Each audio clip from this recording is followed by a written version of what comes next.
Hi friends, welcome to another beautiful, wonderful day.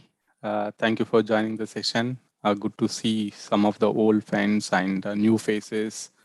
Just to introduce about myself, Ravi Kiran, I've started my meditation journey in the year 2007.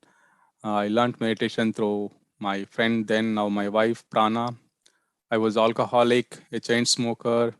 I was suffering with insomnia problem, and I had a lot of fears and phobias, emotionally and mentally wounded. And I could transform myself through meditation. Within 40 days, I have transformed myself. So came to UK almost 10, 11 years ago and started studying meditation here because I have got the benefits and I've realized what meditation can do to an individual, at what level it can transform. So I've realized in all levels, personal, professional, family relations, in all aspects, it can transform the people. So I thought, okay, why not, spread to people so that they get same benefits. So that was the idea. So today we have a special guest who is none other than Pradeep Vijay, who is also known as Crystal Pradeep. It's really a great day um, to have him today with us, with all of UK and Europe people. He's here to give his talk on karma and self-healing. He's born in India, migrated to Australia, and now kind of settled in Singapore. But I would never say he's settled in one place because he's always traveling all the world and all of the world and giving meditation sessions. He's an international meditation teacher. Traveling across the world, helping so many people to realize themselves through meditation, a simple Anapanasati meditation. He's my guide and he's always there whenever I need. Whenever I reach out to him, he's always responding to me and he's guiding me. He's also become a custodian of this wonderful divine oneness, 144 facet crystal. People, when meditate under the presence of this crystal, they experience heart expansion and also go into this oneness. That's I too experienced when he was in the UK in the year 2017. He also visited us in the UK in 2018. I've taken so many sessions in different places in 2017 and 2018. And as I said, Pradeep has been traveling across the world. He and his partner Navneet Ko together traveled so many countries, particularly in Europe, and to take the meditation workshops. And without any delay, I would welcome Pradeep. Thank you for your time. Please, all yours. Yeah. Thank you, Ravi Kiran Garu. Namaste, all of you. It was a great pleasure meeting you all, and good to see a lot of friends. Ramesh and Kulaji. So good to see. Ravi Kiran Garu, thank you very much. So how the program format is going to be like? We'll start with few introductions from few people, and then we'll start with meditation, and then we'll go into an interactive session. So this session is not going to be like a PowerPoint presentation one way. It's going to be, because most of us know about karma, most of us know about self-healing. So let us have an interactive session where we can fine-tune using question and answer method and get into the core of it. Yes, Pradeep Garu. So, yeah, friends, whoever wants to, you introduce yourself, not whoever wants to. Raise your hands or unmute yourself and start introducing yourself. And so this is a sequence of program you're doing every weekend, is it? Every Sunday, so it is going to be a Wisdom Sundays for UK people. So every Sunday, one master would, come to our platform and give the talk. So, so this is a Saturday Sunday combined thing. Today it is special for you because you need a lot of time, so that's why we need so many sessions from you. So that's why we have, kind of Everybody is thought. special. Everybody is Yeah. special. Yeah, we are looking for you since long time, and so many people have asked for the session from you directly. Yeah. Okay. So let us hear from Ramesh. Ramesh, how are things? Very good to see you here on the Zoom.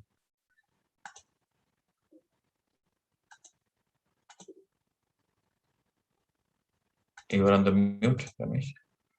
Oh, okay, I have to really. Okay, let me unmute you, and also let me take out the setting.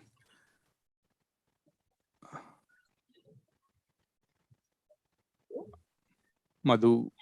Okay, Madhu. Yeah, can you talk? Can you unmute yourself now? Yeah. Yes, Ravi. Hi, Pradeep. Namaste. Ramesh. Namaste, Hello, Ramesh. friends. Namaste, everyone. Yeah, very happy to connect to you back, Pradeep. Very happy to see you. Always it's so very joyful to be in your wisdom sharing sessions, to feel that vibe and to connect to you. It's always beautiful. So when I knew that you were coming here, we were so very happy. So um, you know, my life, I would say, had taken a very interesting shift once I met Pradeep, because it's a very interesting learnings I started to have. So I would really thank you, Pradeep, for a lot of things, that I learned. I keep on learning, actually. So thanks a lot.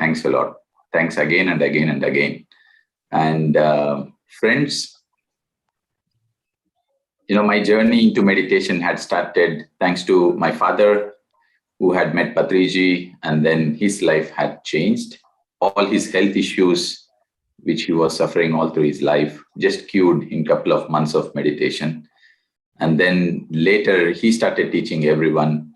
And I was curious, because everyone who started meditation, they were curing themselves and they were becoming joyful. I thought, what is this? People sit silent and they claim these wonderful things. So back then I was very young, school/college going kid. So I was skeptical initially. I thought this is another kind of gimmick that some guru or some sect or some kind of practice is doing, because my father used to go to various gurus all through his life. So we were following him. And then I thought this is a new drama that had started in our lives. Until I started to see many people, whoever rather started meditating, there was this positive, beautiful impact. So then I said, let me give a try. We all have this deep desire to experience something new, this deep desire to excel in every font that we are doing. If we are working very passionate about work, we would like to excel in that particular passion. So I have seen that people from different sectors, whoever were meditating, were excelling in their thing. And there were these basic benefits, health, happiness. They started becoming so friendly with everyone. So I said, wow, let me give a try. And that desire which I had, that let me give a try, had completely transformed my life. So since then, I'm every day experiencing something new, newer dimension, newer understanding, newer clarity. And I would attribute this to not only that initial desire to,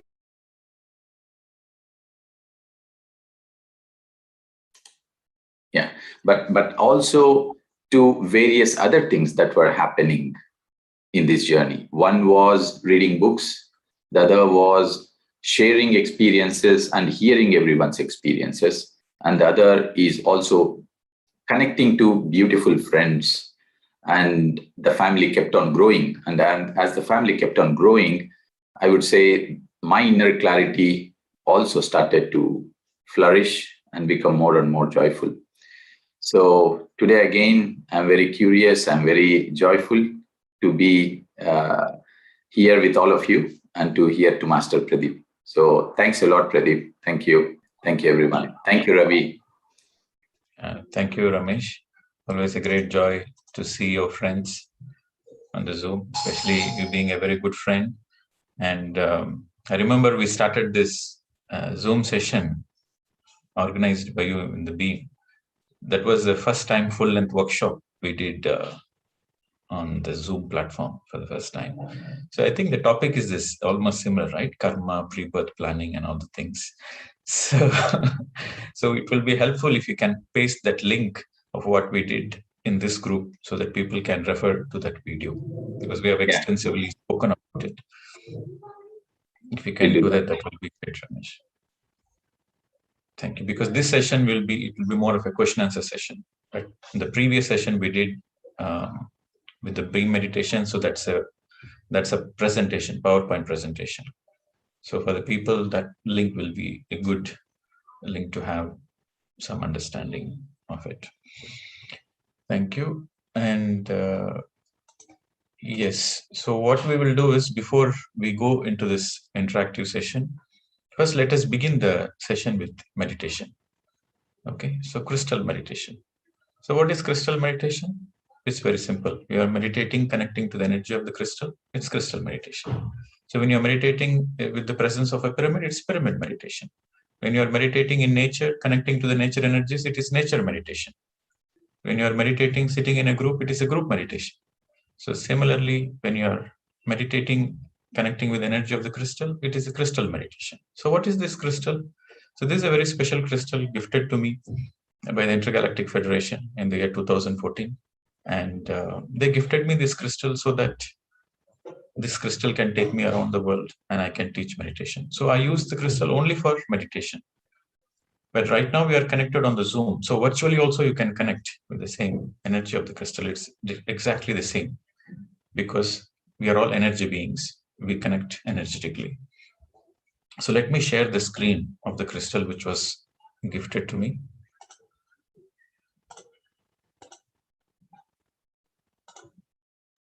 So this is the wonderful crystal which was gifted to me in the year 2014. I'll explain about this crystal a little later, but let us now connect to the energy of the crystal. So how do we connect to the energy of the crystal? Just gaze into the crystal, which is in front of your screen, without blinking your eyes. Just gaze into the crystal for 30 seconds with absolutely empty mind and open heart.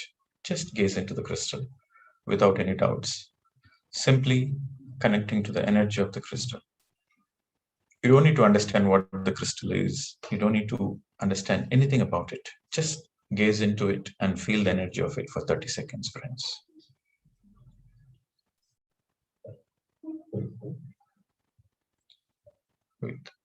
With empty mind, open heart, and without blinking your eyes. 30 to 60 seconds.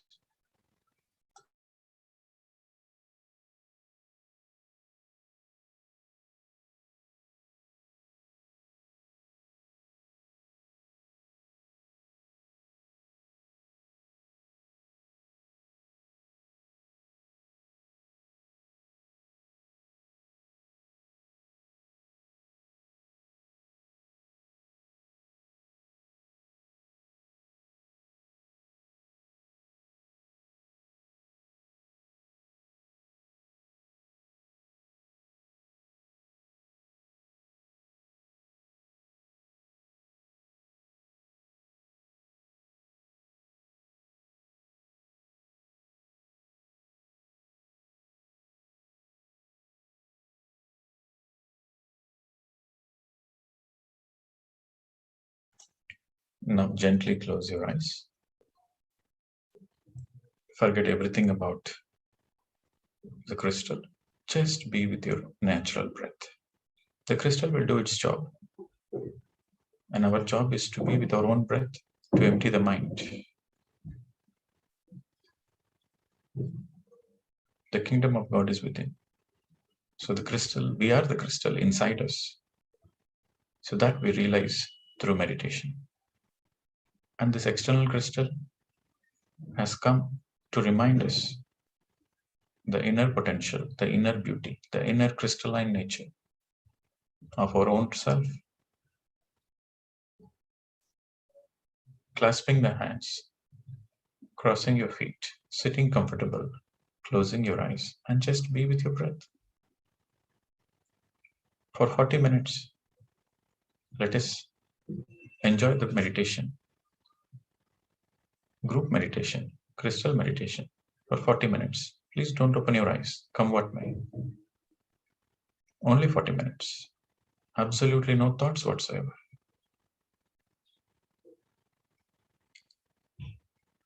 Let the mind surrender to the breath. And let us enjoy the witnessing of our natural breath.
final 10 seconds.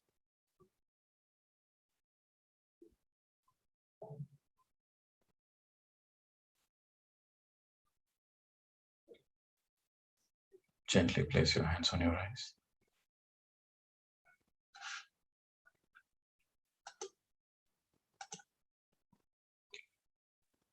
5, 4, 3, 2, 1, 0. You may slowly open your eyes whenever you are ready. And drink plenty of water. It's always a good practice to drink plenty of water immediately after intense meditation.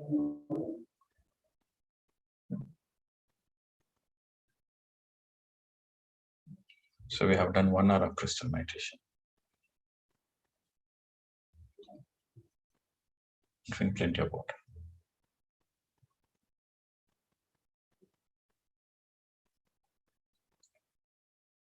So today's discussion will be, as we discussed before, it's going to be a question answer format related to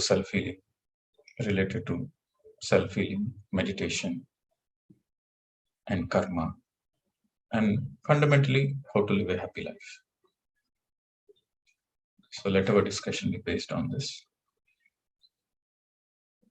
So first, may I begin with asking the people what exact clarification they need. I know all of you know about karma and self-healing. You would have heard about it through PMC and through many books. But what is that one point you need clarification? So let us begin with that. If anybody has anything to ask about it, please raise your hand. And from there, we'll take the topic into it.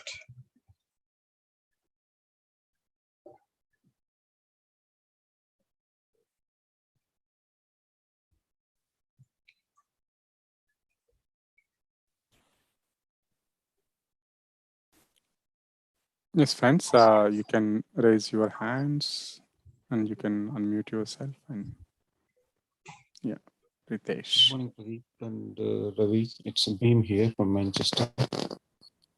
And how does the crystal? It's the first time I'm doing the crystal meditation. Just anybody who's asking the question, if possible, you please come on the meeting. Can you hear me? Can you hear me? Yes, Beam Garu, we can hear you, but if you can turn on your video, it will be good if it is possible. Yeah. Okay, I try to because still I'm in the bed. And okay, continue with your question then. Yeah. Okay. So also please be precise and your name, where are you from, what you do, and precise about your question. Yes, sir. Go ahead. Yeah, my name is Beam. I'm from Manchester. I'm an IT consultant. So, how does the crystal will help you in concentration while doing meditation, please? Crystal doesn't help you in concentration. Crystal gives energy. So when you do meditation in the presence of a crystal, then it gives more energy. So crystal supports your meditation.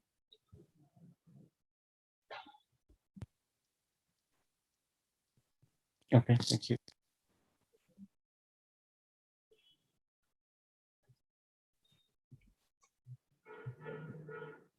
Next. Yeah. Namaste, sir. May I ask? A little bit louder. Yes, sir. Sir, I have got 2 questions. First, introduce yourself, sir, to the group. Yes, sir. My name is Ritesh Tak, and I am from Kanker, Chhattisgarh state. Regarding my profession, I am into trading of agrochemicals business. Okay, I have got 2 questions, sir. First one is a very simple question.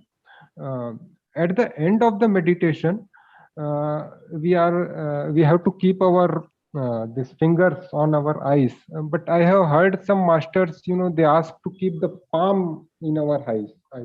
So, what is the right approach? Keeping the palm or the fingers in our eyes? This is my first. You have to do an experiment, sir. Yes, sir. Keep fingers do 10 days meditation and every day you keep fingers. And after another 10 days, do another 10 days meditation every day and keep your palms. You will see which one is better for you. Okay, fine, sir. I will do it. And See, many people say many things, right? So that's why it is important to experiment in life. Now, in this new age, with this globalization, with these online things, with the PMC and all the other online networks of other spiritual organizations, everybody says so many things, and sometimes it's very contradicting. So then how do we know what is right and what is wrong? The only way is to do experiment. Right. Okay. But if you ask me the scientific aspect, why we should keep our fingers on our eyes. You see, when you are sitting in meditation, this is the posture you sit in. This is the lock posture. Right. So we get cosmic energy. The more your mind is calm, the more you receive cosmic energy. Right. And there's a lot of energy which gets stored in the fingers. Okay. It's a very precious energy. And we don't want to waste that energy. Okay. So before you open your eyes, you place your fingers on your eyes for 10 seconds, 5 to 10 seconds, so that the excess energy goes back into your body through your eyes. Okay. Okay, so that is the science behind it. And immediately, we should never open your eyes immediately after meditation. Okay, so you should open, relaxed, calm. So then you conserve a lot of energy. But if you open your eyes immediately, then you lose a lot of energy. Okay. So that is the science behind it. Okay. Yeah, I got my answer, sir. And my second question is, sir, in one of your previous sessions, I have heard from you that our karmas get stored in our etheric body, and Prarabdha karmas. Okay. And so, sir, every time when we take a new incarnation, we get a fresh etheric body. So if it is stored in the karma, is stored in the etheric body, and if we are getting a fresh etheric body, then how we can continue? When the soul chooses its planning, when the soul chooses the mother, right, and the soul enters the moment the soul is preparing for its own body, fetus. So that time in the planning stage, in the soul planning stage, the soul says, okay, I have this much karma and I want to learn this many lessons. So in this lifetime, I will take these lessons to be learned. This is my target for this lifetime.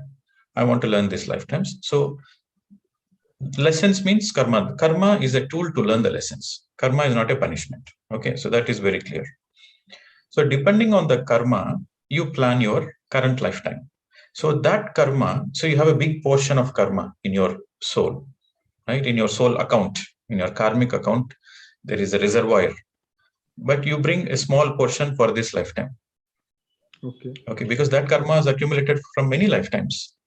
That is called sanchita karma. It is accumulated from many lifetimes. So from that sanchita karma, you bring a small portion into the current lifetime, which is called prarabdha.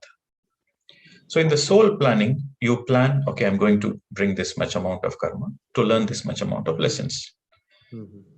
So in that planning stage, based on that karma, the karma goes into the etheric body. And based on the lessons, the body shape, how the body shape forms, what kind of, etheric body is nothing but all the energy tubes around your organs. Okay. So from the fetus stage, when the fetus starts growing, that is based on the prarabdha karma. So the very growth inside the fetus is also based on the prarabdha karma. Etheric body is nothing but the layer around your physical. So that's why some people are born blind. Some people are born with some physical problems. Some people are born with some mental problems. As a baby, by birth, they are born with their problems. It's because the prarabdha karma is so intense. Right?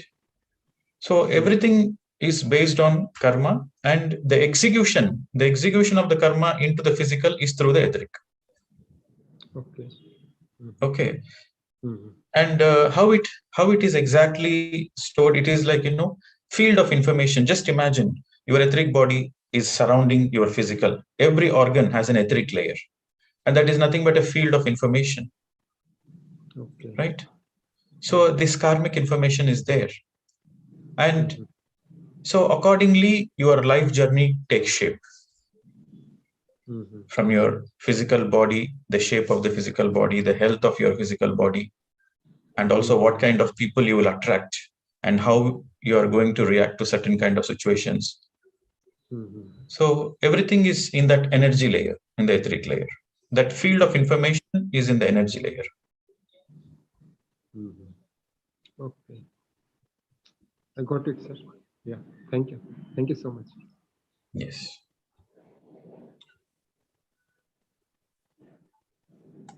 Next.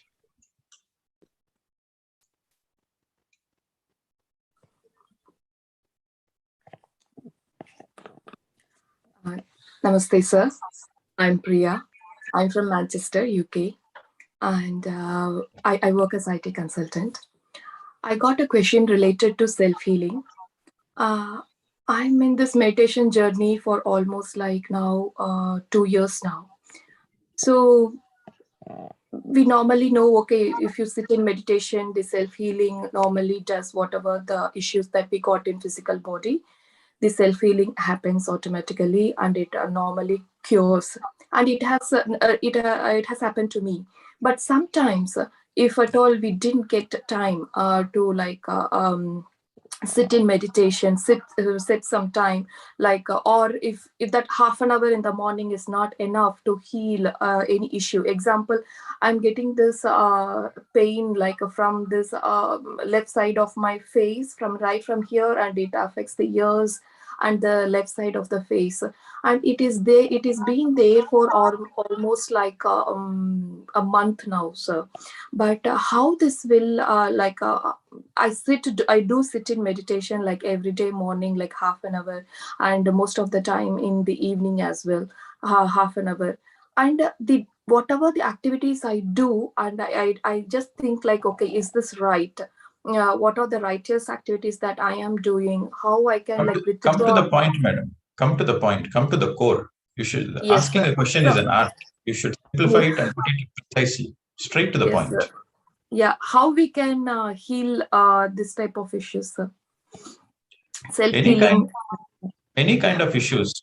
See, when it comes to self-healing, you have to understand different people take different amount of time to heal themselves. It depends on the karmic package, and it also depends on the faith, the trust they have, and also it depends on how sincere they are towards their evolution, how sincere they are to learn the lessons. More bad karmas you have, the more physical problems you will have. If you have no bad karmas, then you have no illness at all. This is the equation. Okay, so if you are going through some problems, so that means definitely there is some karmic balance in your account, and you have to work on it. So how do you work on it? First, understand whatever happens for good. And whatever the illness you are going through, your soul has planned it before you are taken birth. Your soul has perfectly planned it. At this point of time, I'm going to experience this, not as a punishment, but through that you are going to learn some lessons and you're going to evolve on a soul level. So karma is a learning tool which helps you to learn the soul lessons. So don't focus on the issues. Yes, you have a problem. I understand you are going through certain challenges, but understand that you are going through this because you have planned it for a greater purpose. So the first point is, in the self-healing process, the first point is acceptance. Accept unconditionally whatever it is. See, you don't know what karmas you have. You don't know how many lifetimes, and let us not go into the past. Okay. But you want a solution. You want to come out of the problems and live a happy life. That is the goal. So for that, first is acceptance without any questioning why this happened, why me, all those, forget about all those things, put aside. Trust in God. Whether you use the word trust in God or trust in the universe or trust in the creation or trust in the divine intelligence, anything is the same. Trust is very important. Unless you trust, you cannot surrender. And unless you trust and surrender, you cannot accept. Or it's the other way. Unless you accept, you cannot surrender. Unless there is acceptance and trust, you cannot surrender. So these three, trust, acceptance, surrender, these three are very, very important. And that is the very first step.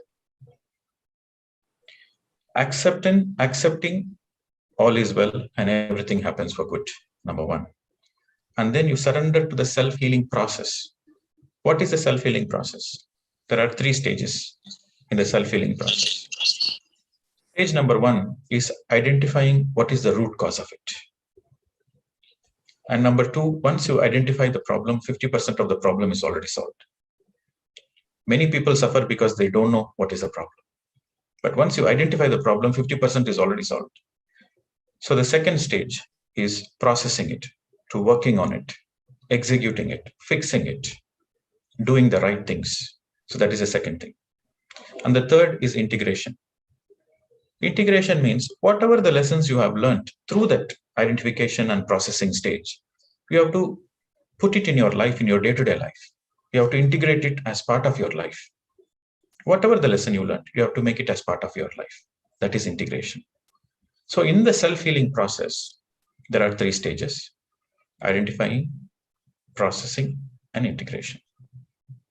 Okay, so let us take an example. Somebody is going through some chronic illness. So identifying, okay, let's say cancer. Okay, so what is identification? First is they have to accept, yes, I'm going through this, but I accept my soul has planned for it. And I trust everything is for good, and I'm going to evolve through this journey, through this challenge. Okay, so having the trust in the process. After the acceptance comes the trust in the process. So the process is, okay, identifying why the cancer has come. Right. So what is the root cause of it? The doctors might say you got the cancer because of smoking or drinking, blah, blah, blah, genetics. And no, what is the root cause of it? Most of the cancers, the root cause is self-rejection, anger, self-rejection, self-judgment, self-criticism, lack of self-love, lack of self-acceptance. Okay, so what are the areas of my life I'm not accepting? In which aspect of my life I'm not loving myself? In which relationships I'm giving away too much rather than taking care of myself, but I'm taking care of others, ignoring myself. So which are the areas? So you identify. So for that, identification is very, very crucial. In that 3 process, identification is very crucial. For identification, you need a calm mind. You need a mind of stillness. When you have a mind of stillness, then it's easy to identify. You can reflect upon. For that, you need meditation. So meditation plays a very, very important role in the identification stage. But once you identify the issue, then you have to work on it. And you need a lot of energy to work on it. That energy also comes through meditation. The more you do meditation, the more you get energy. Right? And once you work on it, once you make a conscious effort to accept yourself, you make a conscious effort to love yourself. Make a conscious effort, because that is the processing. And then comes the 3rd stage. So you learn the lesson. Okay, I have to accept myself. I have to make friendship to my own self. I have to love myself. So this you learned. And you have worked on it also. Now it is time to integrate. It is time to integrate in every aspect of your life, in your work life, in your relationships, with your neighbors, with your children, with your parents. The same lesson you have to apply in all your aspects of life. That is integration. So by the time you go through this integration, the cancer disappears permanently, once for all. This is a complete self-healing process. And it takes time. It takes time to go through this process. For that, you need to surrender to the divine intelligence. Your mind has to, when I say you, that means your mind has to surrender. Because the very nature of the mind is to create doubts. The very nature of the mind is to, you will be in the process, but mind will suddenly create the process. Is it the right process? Maybe I should take some medicines. Maybe I should not regret in the future. So the mind will create every kind of doubts. The mind will create every kind of suspicion.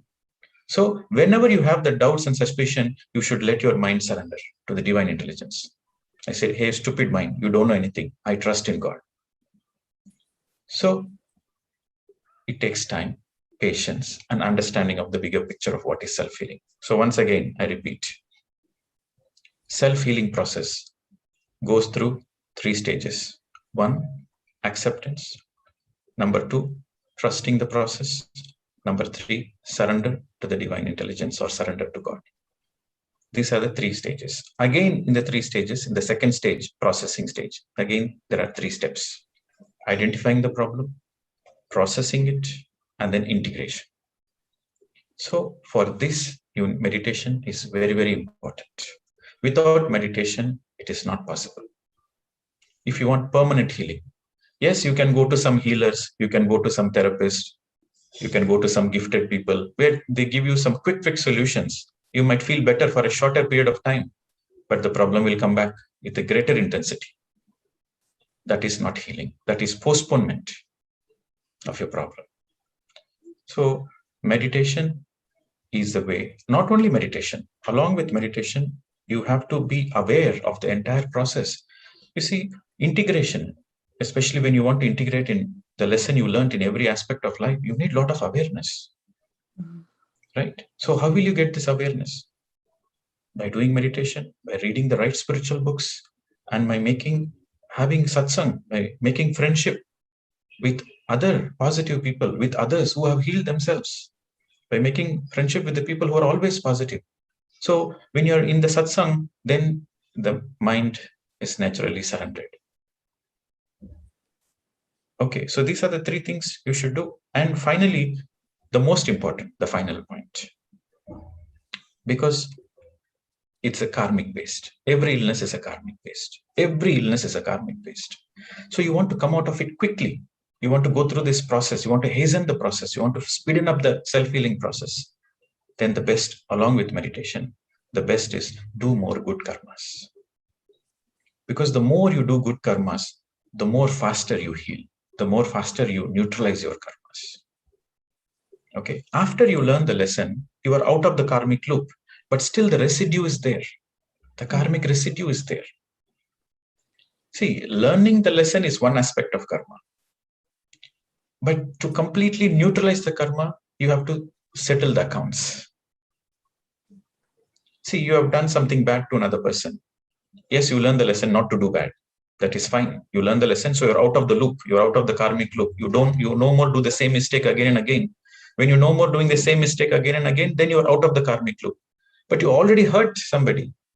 That account has to be settled. So how you settle that accounts? Do more good karmas. Do more service. Any good karma which helps another person. Any action which helps another person is a good karma. Any action which benefits another person is a good karma.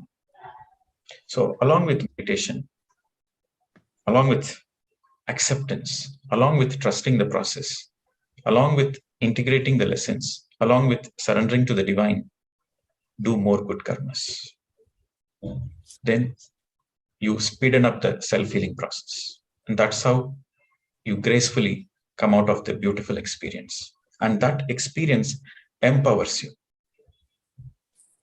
On a soul level, you are much more enlightened through this experience.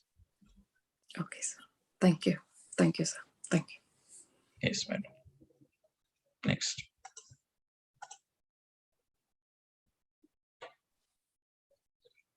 Hello, sir.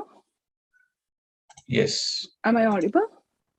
Yes, madam. Go ahead. This is Archana from Austin, Texas.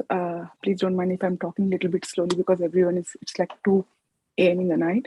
So I've got 2 questions precisely. One is about the free will. I mean, I've attended your different sessions, but this doubt always, like, I'm always confused when it comes to karma and free will. What's the exactly difference, with one simple example? And the other one was that one by one. journey of meditation. Okay, sure. Let us deal one by. Okay. Sure. So karma, destiny, free will. So if everything is destined to happen, then what is the role of free will? So that's precisely your question, right? So what is destiny? Destiny is something which is destined to happen. Why it is destined to happen?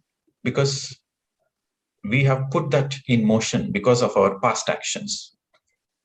What you have done in your past is bound to come back to you in the present.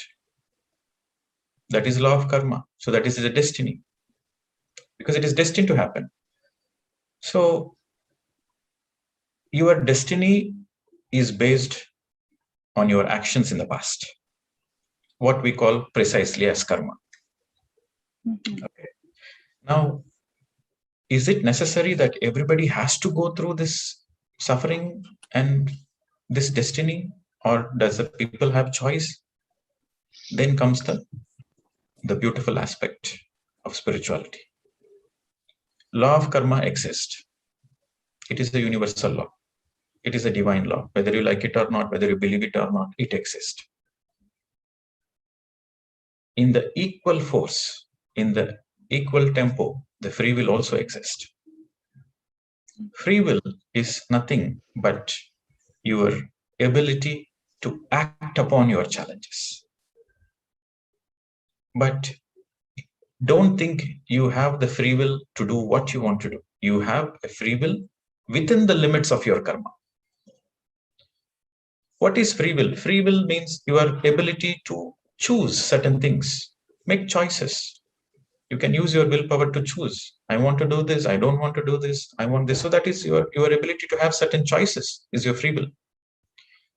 So for a person who is going through this karmic process, he has a free will, but his free will is not limitless. His free will is also bounded by his karma. But yes, he can use his free will to go beyond the suffering. He can use the free will to learn the lessons quickly. So the free will comes only for a person who is aware of the free will. Everybody is going through karma and everybody has a free will. But most of the people, they don't know that they have a free will. They cannot exercise their free will because of the lack of clarity.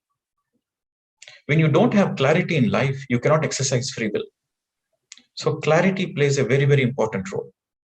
For a meditator, he has a lot of clarity. He has a lot of understanding. So he uses his clarity and understanding to exercise his free will. So always free will overpowers destiny. I'll give you an example. Okay. Suppose you have planned your life in such a way that you have to meet a partner at a particular age and get married to that partner. So that through that relationship, you are going to learn how to take responsibility for your life, how to be empowered. So that is the lesson you are going to learn from that partner. So this is what you have planned. And you have planned with that partner because you have a certain karma with that person in the past life. So let's imagine at the age of 25, you have planned that you are going to meet that man. And through that meeting, you are going to fall in love and you're going to get married. And he's going to dominate you in that relationship. But in spite of it, the lesson is you have to stand up for yourself. So that is the lesson you want to learn. This is what you planned in your soul planning. Okay. At the age of 25, this is bound to happen. Now, 22, your friend has introduced you to meditation. At the age of 22, you have come into meditation. And you are very sincere towards your meditation and you did very intense meditation. And you joined a new job. And in the job, you have a boss who is very authoritative and who is dominating. But because of your meditation energy, okay, you ask him, hey, step back. You know your limits. I know what to do. So you had the clarity that this is not the right thing to do. So you exercised your free will to step up to your boss. You used your free will because you got clarity in your meditation that this is not right. Before meditation, right from your childhood, everybody was dominating you. Your parents were dominating you, your friends were dominating you. But you thought it's a natural state of affair. You deserve it. But because of meditation, you got certain clarity and you have exercised your free will to stand up to your boss. So you learned your lesson. Now, 25, you meet the same person who you have planned to meet. You meet that person. So when you meet that person, there is a choice whether you want to get married or no, because you already learned the lesson. So when you shift your frequency, then he also shifts his frequency. So the relationship is no more as per the plan. So even though you are destined to marry that particular, meet that person and marry that person in that age, through your meditation, you exercised your free will to learn certain lessons. So you don't need the same lesson anymore because you already learned it. So you can use your free will and say, okay, we are good buddies. We can do something together. We can be good friends, but we don't need to get married. So you use your free will to overcome your destiny. Even though you are destined to get married, you use your free will not to get married. Because you are absolutely clear by getting married, you are not going to benefit anything from this relationship. So free will is associated with clarity. Okay, you have to be very clear about it. Free will, everybody has free will, but only a person who has clarity can exercise his free will. Destiny is there. For a non-meditator, he accepts, this is my fate, what can I do? So he says, this is my destiny, he accepts. But for a meditator, he says, no, I won't accept. I want to be the master of my life. Yes, I'm going through the problems, but I'm not going to suffer because of my problems. I'm going to quickly come out of the problems and I want to live a happy life. So that is being a master of your own life. Got it, sir. Destiny is there, free will is also there. But free will can be exercised only by a person who has clarity. Clarity of life, clarity of what lessons to learn, clarity of how to take the next step in the life. So for that, you need a lot of meditation. You need a lot of awareness. You need to read a lot of books. You need to do a lot of Sajjana Sangatya, spiritual debate. So right now what we are doing is a spiritual debate. So through this spiritual debate, you have a certain understanding. And with that understanding, you can use that understanding as to empower yourself because you got certain clarity. So you can use it as a free will in the next aspect of your life. But suppose you don't have this clarity, then you are bound to follow your destined path.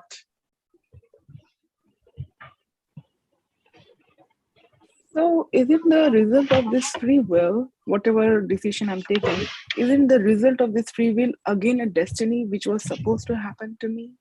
Whatever you do this moment, it affects the next moment. What you do today, what you do in this lifetime, it will affect the next lifetime also. So that's why I said you need clarity. When you have clarity, when you have awareness, you will never do any actions which will affect you tomorrow because you are aware, you are having a lot of clarity. So you use your free will to come out of your problems, and also you use your free will so that you are not entangled in the problems tomorrow or in the next lifetime. So that's why I said everybody has a free will, but nobody knows how to use it. Very few people know how to use it. Only meditators know how to use it. Because using free will means you are having clarity. Because you need to have a lot of clarity. Just imagine whether to marry a person or not. It's $1 million question. How much clarity you need? You need razor sharp clarity to take a decision. You have to consider all the repercussions of the family members, of the friends, what the society is going to say. And what if your decision is a wrong decision? What if you regret in the future? You have to consider all this aspect, and the mind always confuses you. But when you have clarity in life, when you are a meditator, I'll tell you how clarity comes. The more and more you do meditation, the more the chatter of your mind reduces. The chattering reduces, and the mind becomes calm. So when the mind is calm, you listen to your inner feelings. You listen to your heart. You listen to your inner guidance. You listen to your intuition. And when you're capable to listen to your inner guidance, that means you have clarity. So the inner clarity, the inner guidance, the intuition always guides you in the right direction. Got it, sir. Clear, sir. Yes. Thank you, sir. And the next question is like, if we have this deep-rooted patterns of some particular action, so can that be removed by meditation? Because as I was telling, like I was in this process, in this journey of meditation since last 2 years, and I have really come a long way when it comes to self-healing. But still, I observe that there is a couple of things which I have been doing throughout my life, and it's happening again. So how do I overcome that? If there is a pattern which keeps coming again and again and again, so that means that is a deep lesson to learn. That's a great lesson to learn. So the first thing is, don't be very self-critical and self-judgmental. Be kind to yourself. Okay. So the first thing is, as long as you are aware of it, as long as you are aware that you need to work on that, that itself is enough. Your awareness that I need to work on this area, that helps you to eventually overcome that, to work on it. Okay. Be sincere. The most important thing is be sincere. Be sincere towards your own self. Be sincere towards your own evolution. No one step taking forward, 2 steps going forward. No. Be sincere. As long as you are sincere, eventually you will come out of all the patterns. So meditation, yes, but being sincere is very important. If you want to come out of the patterns, you should be very sincere, because habits die hard. Habits take a long time to overcome it. Unless you have that willpower, unless you have the deep sincerity, why you want to break it? The desire to break that pattern should be deep within you. The fire inside you should be very strong that you want to break that pattern. So when you have that kind of sincerity, eventually you will break it. But you will not be judgmental. You will not be self-judgmental. You will not be self-critical. Let it take its own time. Let it take 1 year. Let it take the whole lifetime. Who cares? You are sincere to break it. That is enough. So the sincerity is towards the meditation and all these 3 Sincerity, things. no. Sincerity is not towards meditation. Meditation is just a tool. Meditation is just a tool. Meditation is not life. Sincerity towards yourself. Sincerity towards your life. Sincerity towards your evolution. Sincerity towards your happiness. Sometimes people get used to suffering. They get habituated to suffering. They don't want to don't want to live a happy life. So that means they're not sincere towards them, to our own self. So sincerity towards your own soul growth. Fundamentally, everything boils down to happiness, isn't it? Why anybody has to meditate? Why spirituality? Why meditation? Why good karmas? Why service? Because you want to be happy. The end result is happiness. Why you want to do anything in life? Why you want to go to school? Why you want to study? Why you want to get a job? Why you want to earn money? Why you want to get married? Why you want to have children? Why you want to have name, fame? Why you want anything in life? Why you want even enlightenment? Just for the happiness, to live a happy life, to live a blissful life, a life full of joy. So if you are sincere towards your own happiness, towards your own joy, towards your own bliss, then eventually you will come victorious. Sure. Got it. Yes. Thank you so much. Thank you. Next question. Hello, sir. I'm from Sri Lanka. I'm 20 years old and I'm a student. My question is, as you said, karma is a learning tool. We are here to learn the lessons according to our karmas. So as you said, when we are planning on our pre-birth planning, we are here to take the lessons according to the karmas, particular karmas. So my question is it possible to finish all the karmas on this one lifetime through meditation and reading spiritual books, teaching meditation and sadhana sangatya, all those? Is it possible to make this lifetime as a last birth? And can we able to enlighten on this last birth as making this birth time as a last birth? Everything is a possibility. That is the beauty of the creation. Everything is a possibility. Yes, it is possible to make this life a last life as a student. Okay. So when you are referring to a last life, it is just as a student, it's a last life. But you will come back to the planet Earth again as a teacher, not as a student. So then there is no compulsion. How much, we don't know how much of karmas I have collected Let on me my complete, past lifetime. madam. Let me complete. So you asked a question, so you need to have patience to understand what I'm saying. Okay.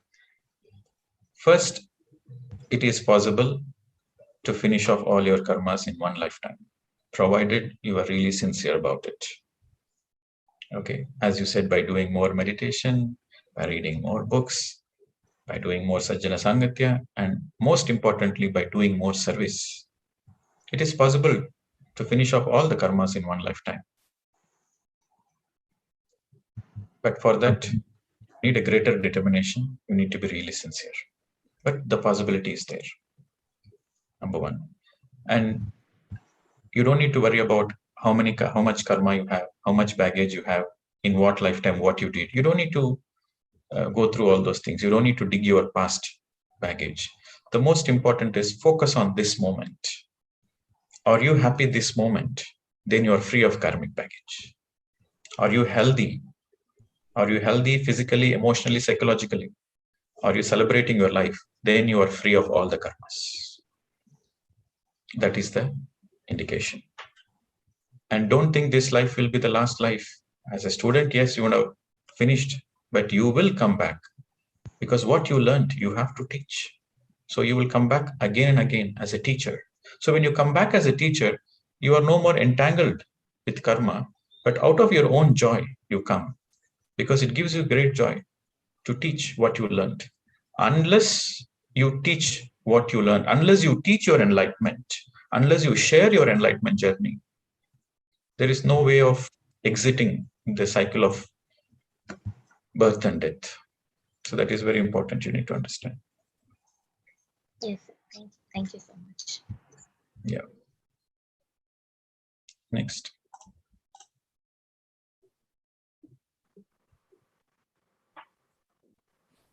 Yes, go ahead, Kinari. Yeah, hello, sir. Hello, sir. My question, I have two questions. One is meditation. Please introduce yourself, madam. Oh, sorry. My name is Kinari and I'm from London, UK. My question is, I have two questions. One is coming into meditation is also a destiny. Like, for example, I have listened to a lot of masters and they said that because of some illness or some family problem or some problem, they came into meditation. And different people come into meditation at different age. So is it also a destiny? Coming into meditation is also a destiny? Okay, let me give you another example of destiny and free will so that you will understand this question. You see, suppose you are going to meet a person, right? You are meeting a person at a particular time, a particular day, that is destiny. But after you meet the person, how you are going to take the relationship forward, that is your free will. You can be a good friend to that person or you can ignore that person. That is your free will. So I'm giving another example of destiny and free will. So you are asking a question, is coming to meditation is also a destiny? Yes, you coming in contact with meditation is destined. But after coming into the meditation process, whether you continue your meditation or you don't want to continue your meditation is your free will. You understood, madam? Yeah, understood. Thank you, sir. Thank you very much for your clarification. And another question I wanted to ask you that if I have not hurt someone deliberately, but still somebody felt like, hurt because of some reason, so is it my fault or do I get any bad karma for that? No, it's not your fault. Like intentionally, you never hurt anybody. There is no intention for you to hurt. But somebody got hurt. Even though your intention is not to get hurt, they got hurt. That is their problem, not your problem. like I will just quickly explain you this, why I'm asking you. Many years back, I was in a job interview, and there was another Madam, one of my whatever the example you are going to give, the answer is very simple. Okay, don't think I'm going to give answer to your specific answer to your particular incident. The general answer is, as long as you don't have the intention to hurt another person, but another person got hurt, that is his problem, not your problem. All right. Okay, fine then. Thank you. Thank you very much. Yes. Next. Now, this is a little bit a tricky subject, Where is the line? Sometimes you say, oh, I have no intention to hurt a person, but my words are harsh. What can I do? No, you cannot be like that. No, you should make your best efforts not to hurt a person. You should make your best efforts not to hurt a person. But in spite of your best efforts, in spite of your good intentions, somebody is getting hurt, then it is not your problem. It is their problem. But you have to do your best. Okay. So next.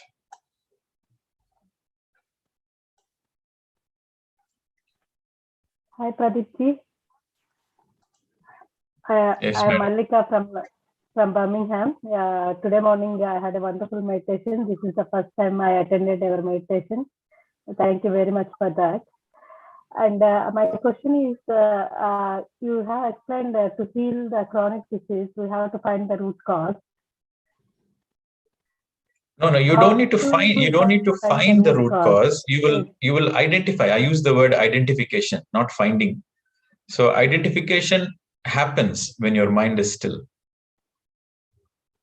Okay, through meditation we are able to find the. Through meditation, very naturally you will identify. Right. Okay. Thank you. Yeah. Finding means you are making an effort. You are using your mind. Then it will lead you in the wrong direction. But just be still and accept, then the identification happens. Right. Okay. So this is the aspect of truth. It's paradoxical. Okay. Truth is always paradoxical. Two opposing situations existing simultaneously. You want to heal, but the healing happens without you doing anything. When you try to do something, the healing doesn't happen. So this is paradoxical. This is the nature of the truth. You want to find what is the root cause, but unless you let go of the mind, you cannot find. See, you want to find the root cause is from the mind, but unless you let go of the mind, the identification doesn't happen. So this is the paradox. Okay. Yeah. Okay. Thank you, sir. Yes. Next. Riju, ma'am, can you please unmute yourself? Namaste, sir. Namaste, madam. How are you, sir? I'm in the land of Punjab. Yes, you're the land of Punjab. Yes, you arrived safely, sir. Anyways, my name is Riju. I'm from London. Sir, my question is, suffering, if I'm facing certain challenges, or we call it, suffering nowadays, I started calling challenging. So what is the difference? I know I'm facing this because I need to learn lesson, but at the same time, suffering is, that particular shift I'm facing very boldly. That shift is, I want to learn some lesson, but is that is not this phase, that time period is not giving me happiness. So what is the difference between now with my happiness or facing the challenge? Is that my free will is telling this is not giving me the happiness, just quit, but still I'm facing it boldly. So what do I call it? I am wasting my energy, or I need to learn lesson? No, first you need to understand pain is inevitable. Okay, so you need to understand the word difference between pain and suffering. Okay. Pain is inevitable. Everybody goes through pain. From the birth till the death, every soul goes through pain. Pain is inevitable to every person, but suffering is a choice. The pain is the actual pain you are going through physically, emotionally. That is actual pain you go through. But the suffering is the stories of your mind around that pain is a suffering. You think about the pain again and again. You rewind it or you fast forward it. and you go through you relive that pain, even though when there is no pain. So I'll give you an example. So you are cutting some vegetables in the kitchen, and accidentally you cut your finger because you're thinking somewhere and you are not aware. You accidentally cut something. You go through pain. When you cut your finger, you go through pain. Okay. But later on, you call your mother and says, I was cutting vegetables and I got my finger cut. And I went through so much pain, so much of blood went. Half an hour later, you are repeating the same thing. Okay. Again, your friend calls after 2 hours. Again, you repeat the same story. After one day, your husband comes back from a camp. He went on a work. He comes back. Again, you're repeating the same story. You know what happened yesterday, I cut my finger. Okay. So suffering is because you are involving the mind. The mind always wants to be in the loop. Mind doesn't want to be in the present moment. Mind either wants to be in the past or in the future. So suffering is associated with the mind. But pain is inevitable. Everybody go through pain. When you're going through a certain processing, when you're going through a certain challenging moment, it is very painful. Of course it is painful. But the pain is in that moment. The next moment is a new moment. But even you carry the same pain to the next moment, to the next day, to the next week, then you are suffering. So pain is inevitable. Suffering is a choice. Okay, sir. So in the self-healing process, you will go through pain. For sure, you will go through pain. Without pain, there is no gain. Okay. All right, you will go through pain in the self-healing process. You have to bear the pain. You have to tolerate the pain. But suffering is not needed. Okay. All right, sir. Sir, may I ask another question, please? Yes. When we talk about this karma we accumulate, I am in the profession. Sometimes I think certain people or the children annoy you so much. And inside, yes, I love them, but I pray, please do not come today to school. So I am accumulating karmas when I'm telling, please do not come. I need today peace of mind. So particularly when inspections happen in the school. So do you think I am accumulating karma? My intentions are clear. I love them, but because they disrupt the lessons, they have particular needs. So I do not have guilt, but same time I'm confused with the guilt and karma here. There should be no guilt whatsoever. Guilt is like a poison to the soul. Whatever the mistake you would have done, you have to learn from your mistakes, but you should never feel guilty. Okay. Okay. All right, sir. What is right? What you are doing, what you are thinking, whether it is right or wrong, only you should ask your inner. Okay. Ask your heart, ask your inner space, and follow your inner space. I'm not going to tell you what is right or wrong, because if I tell you what is right or wrong, then you will never become a master. But when you have the ability to discern what is right or wrong for your own self, then you are a master. So you make your own discernment. Yes, you might fail 1 or 2 attempts. You might take a wrong choice accidentally. That is possible. But still take it bravely, because there should be no guilt whatsoever.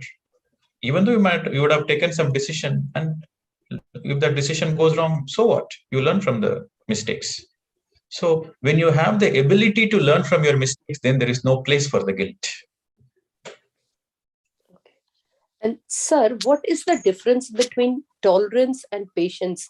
Because, we are tolerating certain people, anger or anxieties or patience. So what is the thin line between patience and tolerance? I say, yes, it is giving, I'm learning Tolerance, from them.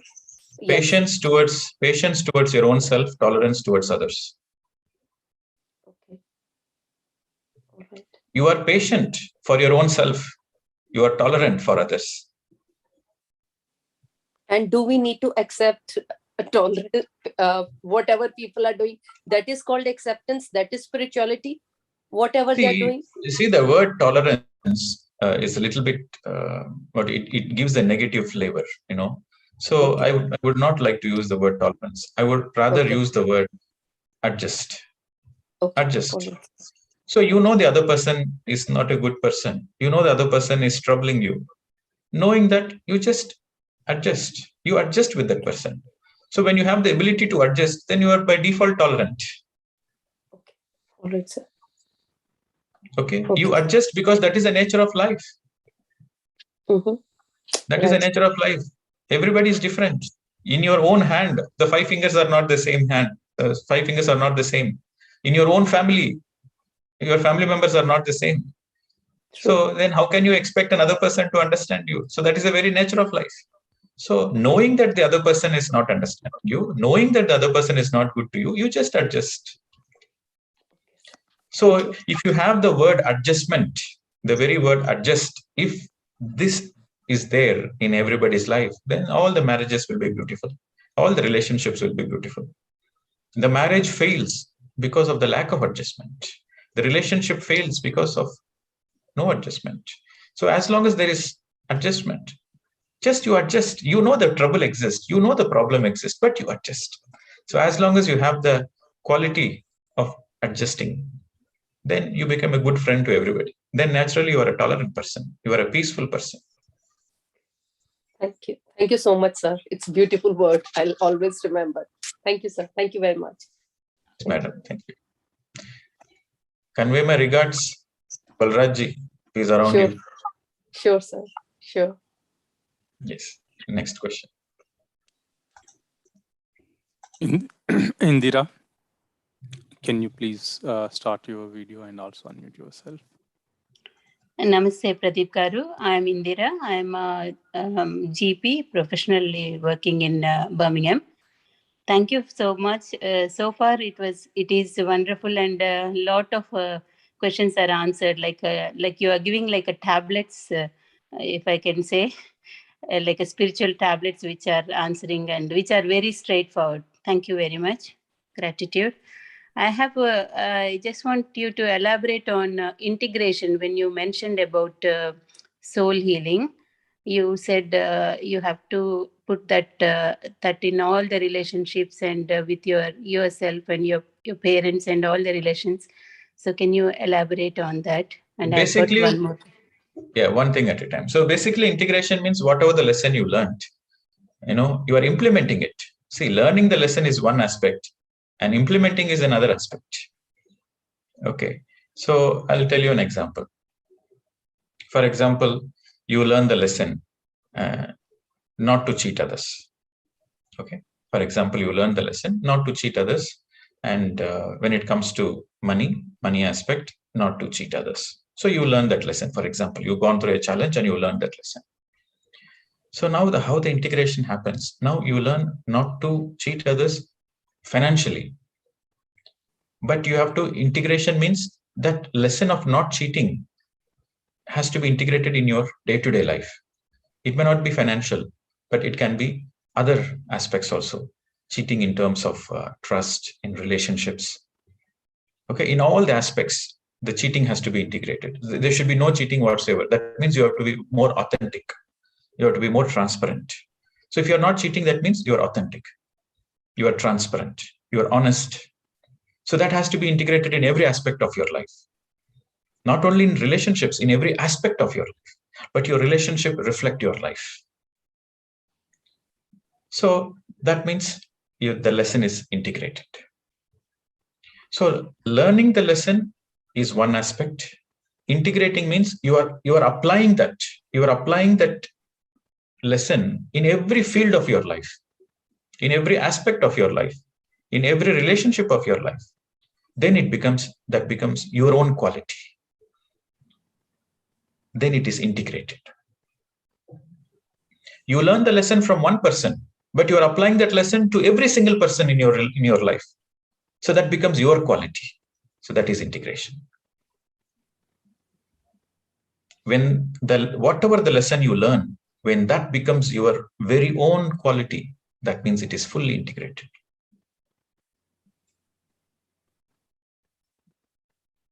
Thank you. I mean, it's hard, but I mean, very, very nicely said. When you said one quality we not to cheat, and then that is in all the other aspects of life. Such a beautiful explanation. Thank you. And second thing I was wondering is about crystals. You mentioned crystal support meditation. So can you elaborate on that? Crystals belong to the mineral kingdom. They are enlightened beings among the mineral kingdom. Okay. So compared to a stone, you see, in the modern day, we can measure the vibration of any stone or any rock or any object. We can measure the frequency, the vibration with the modern tools. So for example, the normal stones, they vibrate at 5 hertz. The crystals vibrate at almost 15 to 20 hertz. So the frequency is very high. You can measure the energy of the plants also. You can measure the energy of the rocks, of the plants. You can measure energy of even you can measure the energy of the humans. There are new devices which measure the aura of a person. Kirlian photography, bioval devices. There are latest photographs which can measure your aura, see the colors of your aura, and see how much energy you have. Right? So crystals are among the mineral kingdom, which vibrate on a very high frequency. They are enlightened beings. Similarly, among the animal kingdom, elephants, cows, dogs, horses, they are very highly evolved animals. They vibrate in a high frequency. Okay, when it comes to the plant kingdom, all the great medicinal plants, like, peepal tree, neem tree, banyan tree, tulsi, these are very high vibrational plants. So Buddha meditated under a bodhi tree because it's a very highly evolved, it's a high vibrational. So that's why you go to any temple in India, there will be, in South India especially, there will be a peepal tree, there will be a neem tree, because these are very high vibrational within the plant kingdom. Similarly, within the human kingdom, there are many enlightened masters like Jesus, Buddha, Mahavir. So they are from the human kingdom, but they are highly enlightened. What is the difference between a normal human and an enlightened human? They vibrate on a higher frequency. Their consciousness is very high, very sharp. They are very sharp. They are very aware, alert all the time. Their awareness level is very high. Their frequency is very high. So within the human kingdom, they are very highly evolved, enlightened. So because crystals are very highly evolved within the mineral kingdom, they hold all the information. You see, the mineral kingdom, how the mineral kingdom operates is through imprints. Whatever is the information around, it gets imprinted into the object. That is how the mineral kingdom works. Plants operate on impulse. Animals operate on instincts. Humans operate on instincts and intuition. So imprint means whatever is the information surrounding, it gets imprinted into that object. That is how the mineral kingdom works. For example, you take a stone from a river and you take a stone from a desert and you hold, they both will vibrate differently. They both will give a different message. You hold the stone in your hand from a river. The stone will have all the experiences of the water energy, the nature energy, the river energy. You take a stone from a desert, it has a different vibration. It has a different information imprinted into it. You can feel it. Try doing this experiment. You can do it. So crystals, being enlightened, high vibrational, they hold all the information of the entire creation. So when you meditate in the presence of a crystal, it radiates more energy, more codes, information, which takes you to the higher consciousness. So that's how crystals help in meditation. But if you want the best out of a crystal, you should use it only in meditation. Crystals absorb energy, amplify energy, and radiate energy, cosmic energy. So when you meditate in the presence of a crystal, you are getting more energy, number one. And number two, you are connecting to a greater field of information. You are connecting to the information field of the crystal. So through that information field, there is a lot of understanding. There is a lot of intuitive understanding in the presence of a crystal. That's why there is something called crystal gazing. There is crystal. So when you gaze into the crystal with empty mind and open heart, you completely gaze into the crystal. So you are totally through the eyes. Eyes are very powerful. So through the eyes, you connect to the energy field of the crystal. So through that crystal gazing, you connect to the information, the imprinted information of the crystal. and you have a certain inner understanding, not through the mind, but through the heart space. Crystals don't communicate in the mind space, they communicate in the heart space because they are very evolved, enlightened. So when you are doing more and more meditation, you empty the mind. So when you empty the mind, naturally you are in the heart space. When your mind is empty, you are in the heart space. So crystals vibrate in a higher frequency. And when you are in the heart space, you are also vibrating in a high frequency. So when you raise your consciousness, then you are able to communicate with the crystal. Frequency attracts frequency. Frequency communicates with frequency. Okay, madam. If you want to know more about crystals, if you want to get the best of crystals, then you have to meditate with the crystal. Then intuitively you know how to communicate with the crystal. But crystals communicate only if it is beneficial for your evolution, and through you, the entire humankind is getting evolved. Then the crystals are ready to support. You want the crystals to earn more money. You want the crystals to help you, to have a lottery or to have a better relationship. It doesn't help.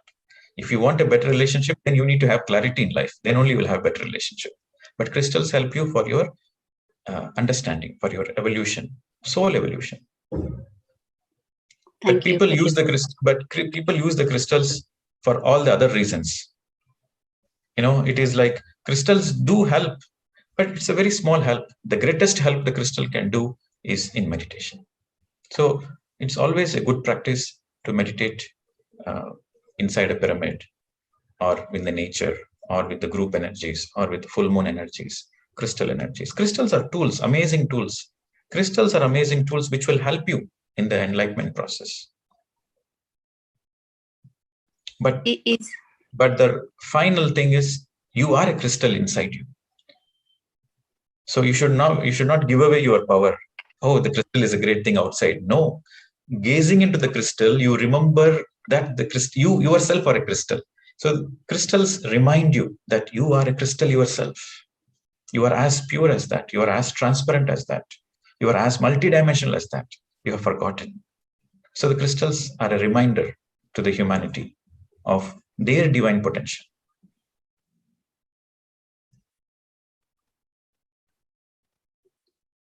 Thank you. And is it any particular crystal or any crystal are we talking about? Different crystals have different vibration, but the pure quartz is the highest vibration. If you want to use for meditation, I would recommend pure quartz.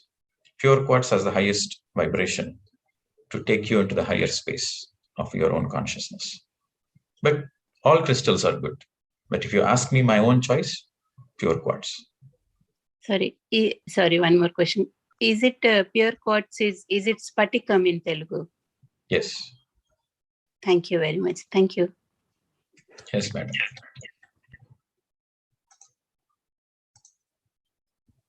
Yes, Vinod.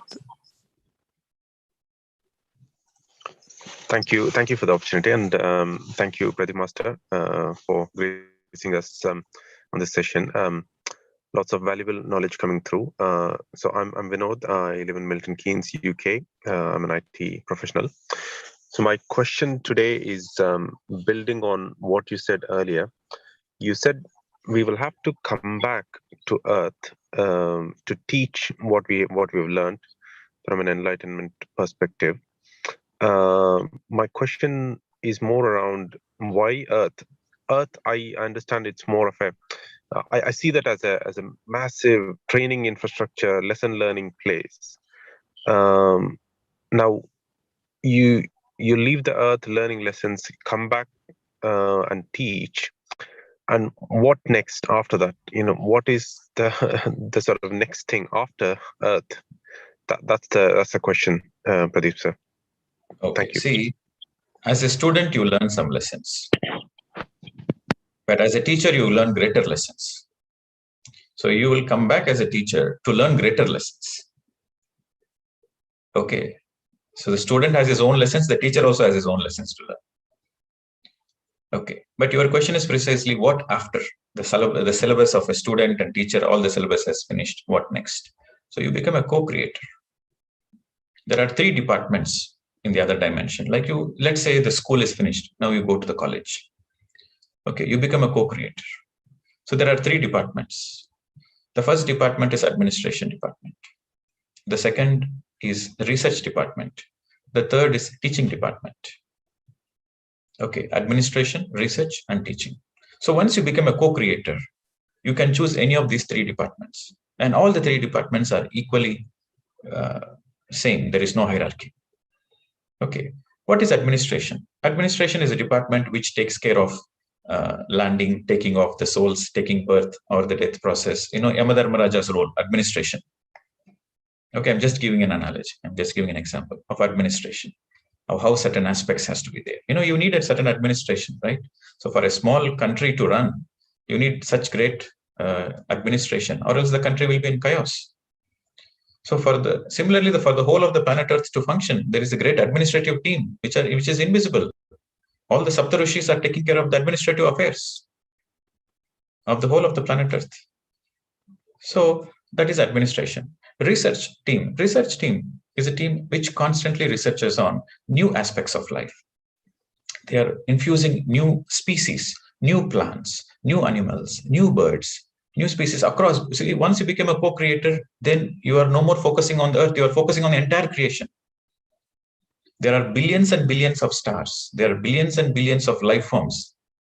So you become a co-creator and you choose a particular star system of your own choice, and you take part in the administration or you take part in the research. Through that, there is further learning. Through that, there is more experiences. There is further growth. And the third department is teaching. So you go to many dimensions. You come back to the Earth as a Buddha, or you go to other dimensions to teach. Right? Have you heard of Seth? Ramta, Seth? Yeah. They finished their school. They finished their school entirely. They're no more part of the Earth. They're from the other dimensions. But they come as visiting professors because they're in the teaching department. They became a co-creator. They're infinite beings, but they're in the teaching department. So they go to many, many dimensions to do teaching. So once you become a co-creator, or in other words, after you become a Buddha, you become a co-creator. And you become a co-creator, you choose one of these 3 fields of your own choice for your further evolution.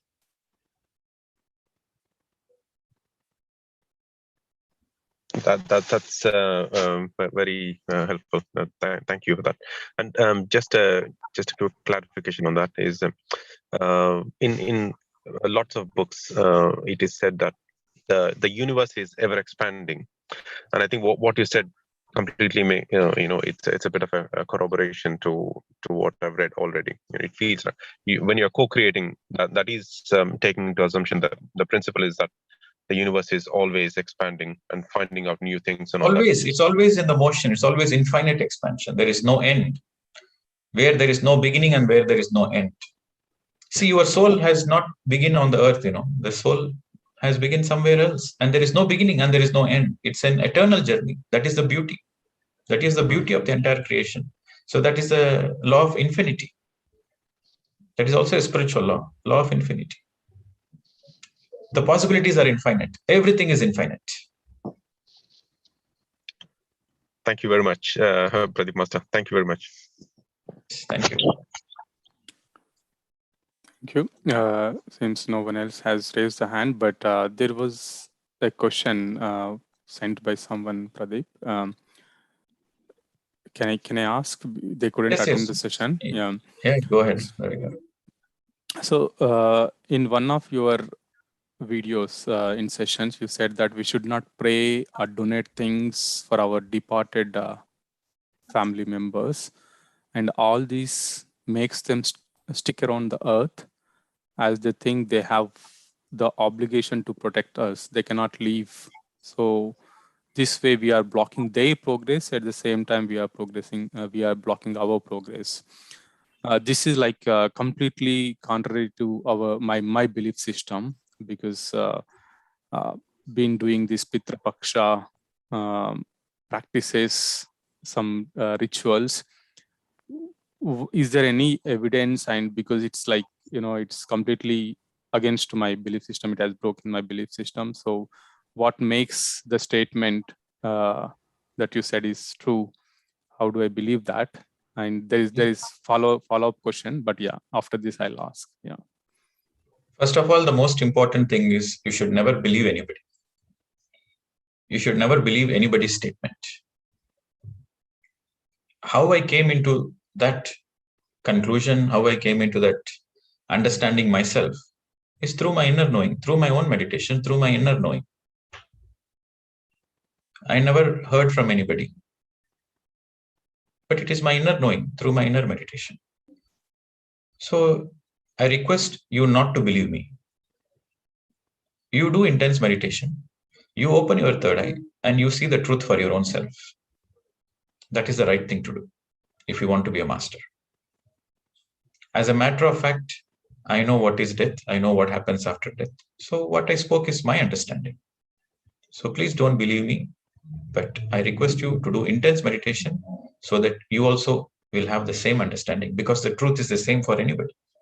But I want you to experiment and find out the truth yourself. Not believing me, but taking my words as a possibility. That's all. Right. Thank you, Pradeep Garu. So again, Sri Rama, when he heard of his father leaving the earth, he performed prayer in the forest, and later he did some yajnas. All those are meaningless. First of all, nobody saw Sri Rama doing that. And Sri Rama is an enlightened master. In my understanding, he would have never done it. You see, when somebody departs, your loved ones departs, you sending good wishes is fine. Sending good wishes is perfect. And you can do a ritual. In those days, the yajnas, they used to do the yajnas, right? Those days, there were a lot of dark forces. And yajnas are a way to dispel the darkness physically and to have more light. So Sri Rama definitely did more yajnas, but not for his father, but for the global welfare, for the Loka Kalyana. So we misunderstand a lot of things. Thank you. So is it not the soul's wish to stay or move on after the death? Yeah. Yeah. How can act of love or stop, block their progression and our progression? We doing out of pure love. So see, what it we is do, again, it is again subjective. If it is an evolved soul, right? If it is an evolved soul, no matter what rituals you do, the soul will not even wait for a single moment. The soul will happily go to the higher worlds. I said, Kail Katam, drama over, I'm going back. Who cares? So evolved soul, old soul, they are least bothered about anything you do here. Once the drama finishes, they straight go back because they're very highly evolved souls. So the problem is not with the evolved souls, but the problem is with the baby souls who think earth is the only reality, who think this physical, wealth, house, family, relationship, children, they are the only reality. So those people, because they lived a very materialistic life, the whole life they lived a materialistic life. So even after vacating the body, they refuse to go back because they think this is the reality. So they no more have a body. So they're neither in the physical, but they are not yet completely gone to the astral. So they are neither there. So they are neither on the physical completely, nor on the astral completely. So they are stuck in between. That's what we call it as earthbound souls. So when that kind of a soul departs, when you do certain rituals to that kind of a soul, then the soul wants to stay longer because the soul has an excuse to stay longer. So your actions are not supporting for the soul evolution to go to the astral, but your actions are more making the soul to stay back. So that is the possibility. So we are not worried about the evolved souls, mature souls, old souls, because once you vacate the body, you know the truth. But the baby souls, the souls who live a purely materialistic life, who think this is the only reality, they become earthbound. Because of your actions, they become earthbound. That is the problem. But rather, instead of doing that, You detach the cords. The moment anybody passes away, you sit in meditation and say goodbye, finished. This is temporary. You have gone, I will come and see you there. There is no separation, there is no death. You give a goodbye, farewell.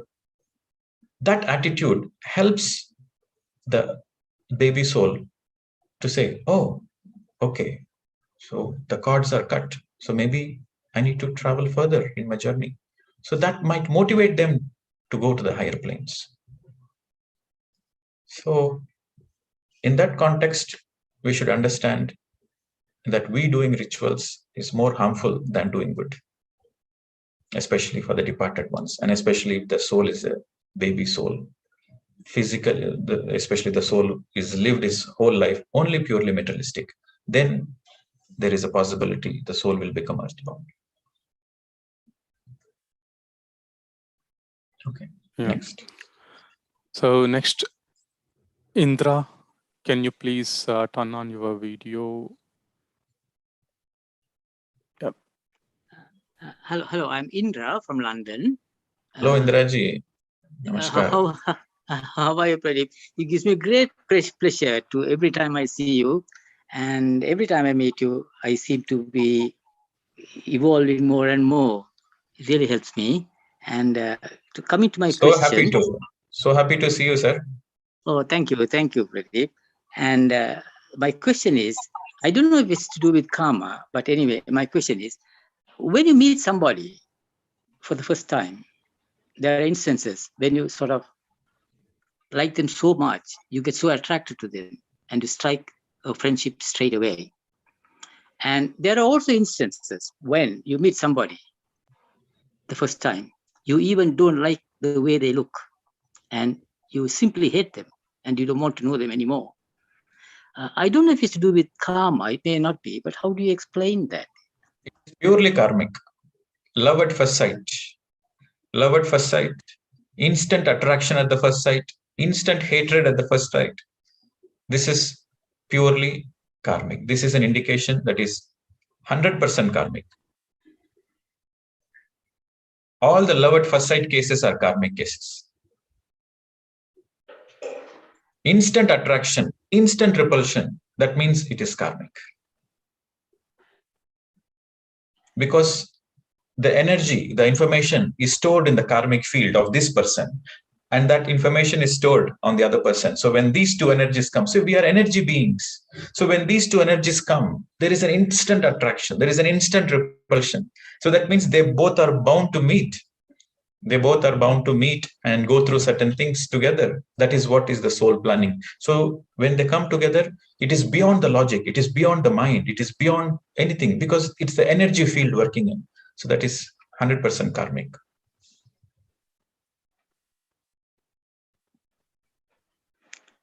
Thank you, Pradeep. Thank you. That explains it. You have an answer for everything. Thank you. Take it as a compliment. Thank you. Yes, Sirisha, let it be the final question. Namaste, sir. I'm Sirisha from India. Sir, actually, can you be a little bit louder, ma'am? Actually, in the previous question, with the Rajesh, ma'am, you said about the difference between the pain and suffering. Sir? Yes, go ahead.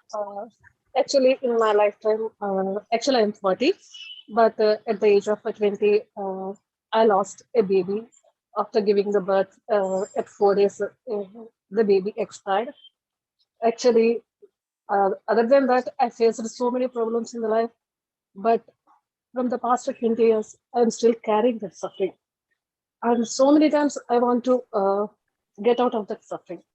But still, what I feel is I'm unable to get out of it. Actually, what is that? I'm feeling like that the baby don't want to leave me. That soul, not the baby. That soul don't want to leave me. I think the question is not clear, madam.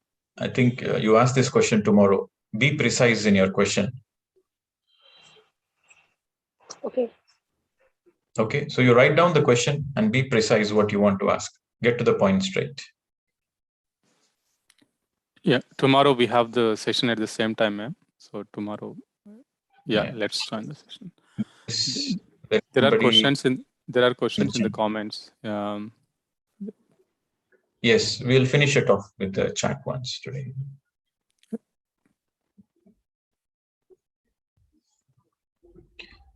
So, Kirangari, will you ask the questions?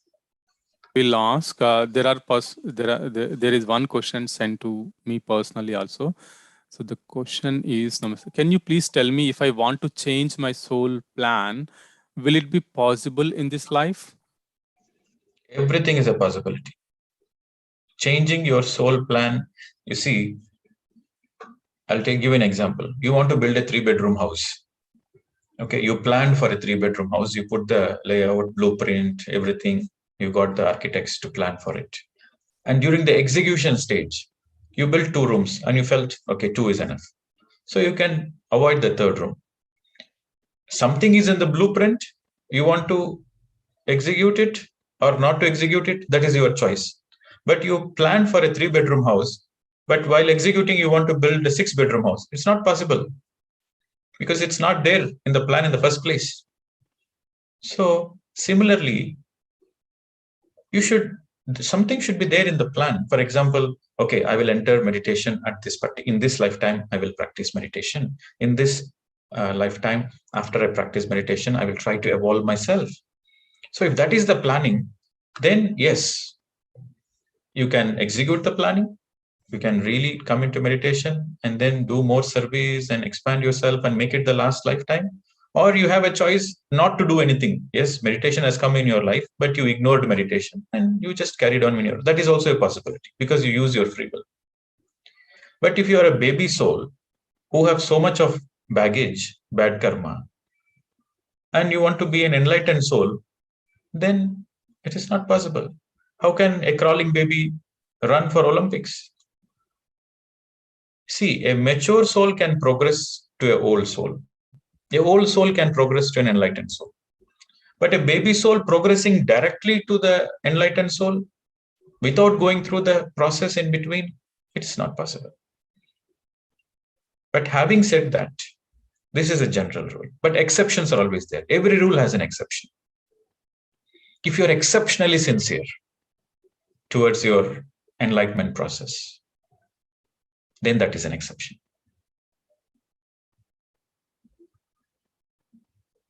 But as a possibility, every possibility exists.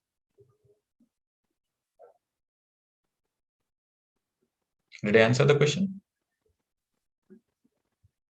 Yeah, I think it must have See, answered you the can question. change you can plan, you can change the plan, you can do whatever you want to do, provided you have the clarity to do that.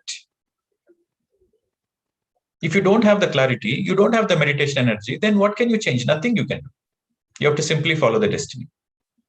So everything depends on your clarity towards your life. Everything depends on the sincerity you have towards your own self. So that is the answer. Yes, it is. I mean, she has sent the message. Yeah, it is clear. So there is another question, Pradeep. Nilima from Germany, she's in silence today, and she wanted to understand the importance of silence. Silence is very, very important for emotional healing and to have a greater clarity of what you want in life. So silence is a very important tool for healing, especially emotional healing, and also to have a lot of clarity what you want in life. So silence is a very wonderful tool, and silence is a must for every spiritual sincere seeker. And when you practice silence, you have the ability to listen to your heart space. You have the ability to go beyond your mind chatter and to listen to your pure inner guidance, to listen to your intuition. Silence, the practice of mauna helps a lot.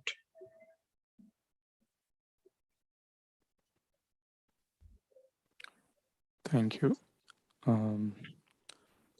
There are a couple of more questions. One, yeah, we'll finish it. The chat questions will finish it. Yeah. Is it necessary to put a shield around you while we do meditation in a different places, like in the nature or in different houses? Not necessary and not needed. If you're putting a shield around you, you think you are blocking the darkness, but you're blocking the light also. So there should be no shield whatsoever. That is a very limited understanding of the nature of life. That is a very limited understanding of how life operates. There should be no shield. Whenever you are doing meditation, you should understand that you are connecting to the divine consciousness, God consciousness. So you are putting a shield around you. Then there is separation. You are not in oneness. You are in the field of separation. And when you are in the field of separation, how can you expect oneness? Meditation takes you towards oneness. Putting a shield around, you are in separation. That is not right. It's great. Thank you, Deep. In regards to your previous question, that means even the extent of free will we have depends on the clarity we have in life and depends on how much we have evolved. It is from Lovelin. Yeah, I can't pronounce her Naturally name, so. but yeah. Your understanding is very perfect. That is absolutely correct.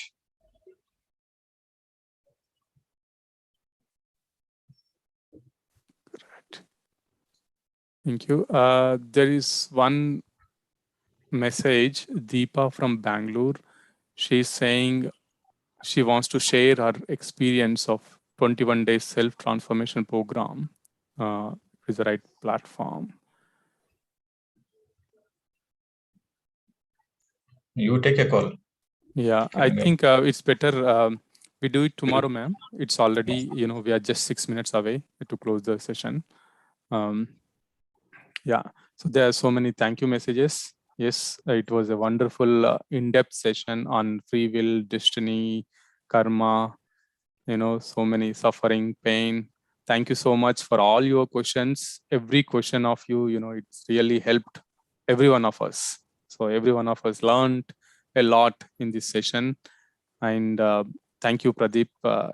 It's amazing session, amazing question and answer session. I was like, can we have the subject first and then take the question and answers? But no, I was like, this is really good, clarifying the questions, and it is giving even more better understanding on the subject, because they are the real issues and real questions. Thank you, Pradeep Garu. Yes. And we will meet again tomorrow 6 a.m.